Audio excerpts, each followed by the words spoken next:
Uniswap Labs COO Mary Catherine Lader. Hello. Hi, thanks for having me. Thanks for being here. Now, we got to start here. Uniswap. When we think of Uniswap, we think of pure DeFi. Yeah. Here you are sitting at this event that's bringing together traditional financial leaders, DeFi leaders. Talk to me about how Uniswap Labs is thinking about making digital assets more accessible to institutional firms and investors. So Uniswap Labs' mission is to unlock value through universal exchange.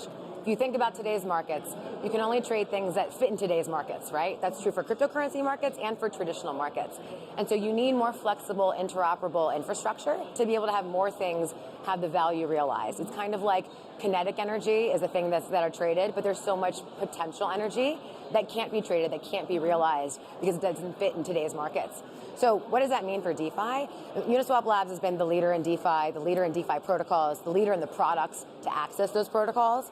And our objective in the past few years has been to make that infrastructure cheaper and faster. So we're launching Unichain, which is doing exactly that, and more customizable. And that's version 4 of the Uniswap protocol, which many other developers contributed to, but allows people to build their own hooks, to build their own market structure. So the best of DeFi is now ready for TradFi as well as for any anon who wants to trade meme coins. It's like the same infrastructure, and that's the point, is that you can now, as a creator of an asset or a token, or as a user who has your own priorities, say, I want to build a hook on Uniswap V4, and I want to use Unichain where it's cheaper and faster, and so many more things I think are going to start to come on-chain because of that.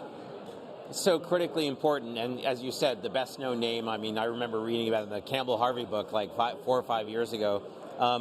But tell the new chain and the new version represent a little bit of a departure, right? It's like you have an exchange, people use it, but now much faster, much stronger, your own security and more functionality.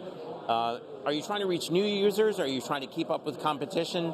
Is it a strategy shift, or is it just an iteration of strategy? I think it's an iteration of trying to make blockchains maximally accessible and maximally useful. So it's the same strategy. It's not a departure and it's not a shift.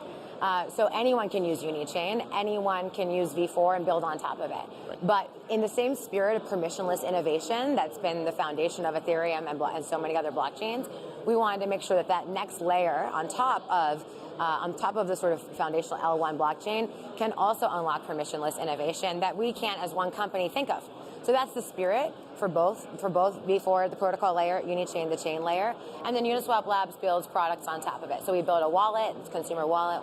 We build an API that lets centralized exchanges and other consumer platforms access the core trading infrastructure and also institutions if they want to. So I see it as all the same stack. It's the same stack with decentralized transaction infrastructure at the bottom layer. And I think that's what institutions actually are going to want, in addition to those of us who got into crypto in 2011 and the early days, because our imagination was so captured by the potential for open permissionless finance. And the reason I think that is because institutions have lots of specific things that they need and they want, and they vary. And like our objective as Uniswap Labs isn't to sit with them and adapt what we do to what they need. It's to create broad infrastructure that is interoperable, that is transparent, and that is public, that they can then build on top of. Give us an example of how an institution might interact with Unichain, and also talk to us a little bit about the perception, like the decentralized nature of Uniswap. Is that almost a deterrent to institutions who may want a little bit more control, a little bit more centralization as they kind of venture into new territory? So what do we mean by decentralization, right? So decentralized systems that can approve transactions, that is better for people who don't have access to traditional financial systems. And I would argue it's actually appealing to even traditional institutions that want to be able to set their own parameters. So our business is not trying to translate all that business logic. But I think we've seen a huge shift in the past few years that financial institutions realize the most innovation happens in public. The most innovation happens in public blockchains. And so in that sense, if those are the decentralized systems, then that is advantageous. So I think that that's kind of an outdated notion, that there's sort of some kind of trade-off or conflict. And so in terms of Unichain, look, there are hundreds of teams that are building on top of Unichain who are building everything from trading applications to games to all kinds of what you would think of as more typical DeFi applications, tiny teams, individual developers, but also that same infrastructure is available to those people who are creating on-chain yield. And that on-chain yield, those on-chain yield funds, tokenized treasuries, that's appealing to many, many different kinds of participants, right? So it's appealing to retail investors all over the world. It's like we've seen with stablecoins. Retail investors all over the world want access to US dollars and to stablecoins. And that's why it's one of the biggest use cases in all of crypto. So I think that when we think about, take a step back, regardless of what got you into crypto in the first place, ultimately those of us who really believe in decentralization at the core, we want this to be the future of the financial system, and we want it to be a better future and a better outcome. And I think protecting those core pieces of decentralization and public innovation is really important, in part because it just allows much, much more use cases. So think about where we are today and this event. We're uptown. We're at the Jazz Lincoln Center, and the essence of what's being announced today is really a hybrid approach, so that financial institutions can get more comfortable. It feels like this is a great thing for Uniswap Labs to attach to. What are those attachment points? Is it about getting tokenized assets onto Unichain? Is it about a hybrid approach for institutions to get through to your liquidity via these rails so that there's comfort and compliance? Like, where's the path, and what makes you so excited about being here today? Yeah. Well, first of all, I mean, since I started digital assets at BlackRock in 2015, I've been hoping that we be at this point where the benefits of blockchains become so apparent that the world's largest distribution of assets, right, big financial institutions, sees those benefits and is ready and willing to accept. They have to release some control. That doesn't mean that they can't have their own standards, right? So I think that's kind of the recognition that you hear and that you see today. You just had Franklin Templeton on talking about how they are developing, they're operating nodes, they're building full stack, they're building wallets. And so they figured out a way to let this decentralized infrastructure ultimately still be applied in their own context. For Uniswap Labs, I mean, look, I hope at the end of this year you can use a Uniswap wallet and buy tokenized products just as you can buy meme coins, right, and trade meme coins. And so I hope that we see that simplification of the user experience.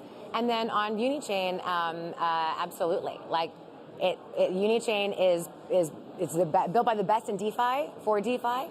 And it will be, we hope, a home for liquidity for all kinds of assets. And I think that ultimately liquidity leads markets, and I think that will be appealing to all kinds of real-world assets and tokenized assets.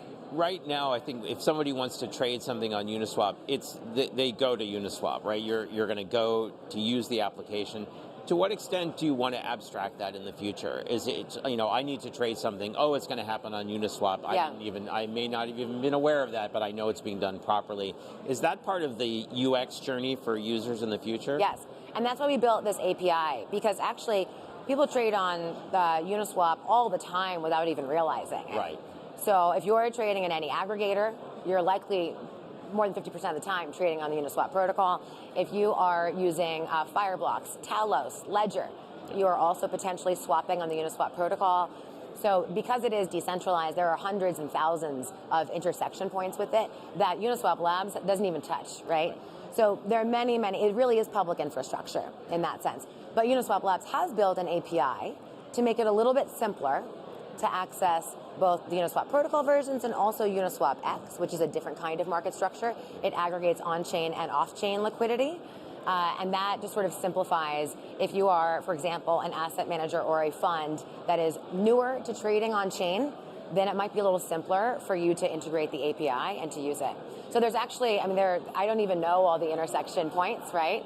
But still just knowing that it's battle-tested, technology that's been out there for years now, $2.75 trillion total trading. And again, that has been proven to be flexible enough to meet so many other different kinds of organizations and teams' needs, I think is really appealing to all kinds of players. Fantastic. Mary Catherine, thank you so much for joining us here at the desk. Thanks. We hope you enjoy the rest of the event. Thanks for having me. Yeah, of course. Thank you.